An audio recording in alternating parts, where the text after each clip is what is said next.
suis Nicolas Ellis et je suis le directeur artistique et fondateur de l'Orchestre symphonique de l'Agora, un orchestre qui a pour mission d'organiser des concerts au profit d'organismes humanitaires.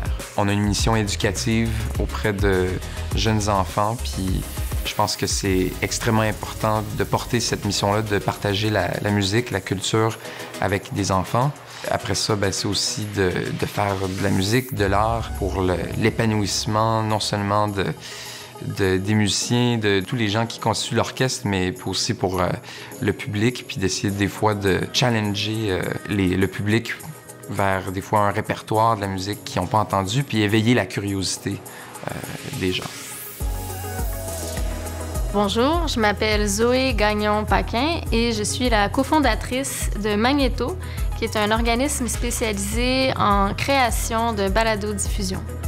Quand on a décidé de fonder Magnéto, c'était par le constat qu'on avait envie d'entendre davantage de contenus richement travaillés dans l'espace numérique, des contenus qui sont longs, qui donnent la place à des vraies discussions, à de la réflexion. Donc, on est déjà à même de réaliser des balados-diffusion qui sont comparables à ce qui se fait de meilleur à l'international en termes de qualité.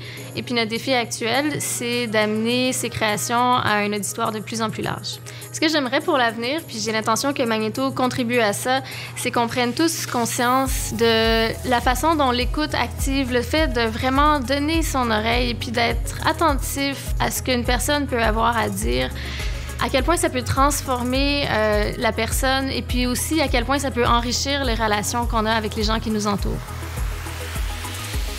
Mon nom est Mara Gour-Mercado et je suis la directrice générale des Rencontres internationales du documentaire de Montréal. Nous sommes un festival de films qui a lieu au mois de novembre où chaque année on présente du documentaire de création, donc des longs métrages, des courts métrages, des installations interactives, des expositions, etc. Je considère que la diffusion du documentaire au plus grand nombre, c'est quelque chose d'extrêmement important pour l'avenir. On vit dans une époque où l'information est extrêmement rapide. On vit dans un cycle de nouvelles 24 heures où il n'y a pas d'analyse en profondeur. Ce que le documentaire offre, c'est une pause, un 2 heures, un 1 heure et demie pour se plonger dans une question spécifique, avoir un point de vue d'auteur et ça participe de la formation du citoyen, ça participe à l'émancipation du citoyen. C'est aussi un outil extraordinaire, le documentaire, pour aller vers l'autre, pour connaître l'autre et pour avoir une ouverture d'esprit.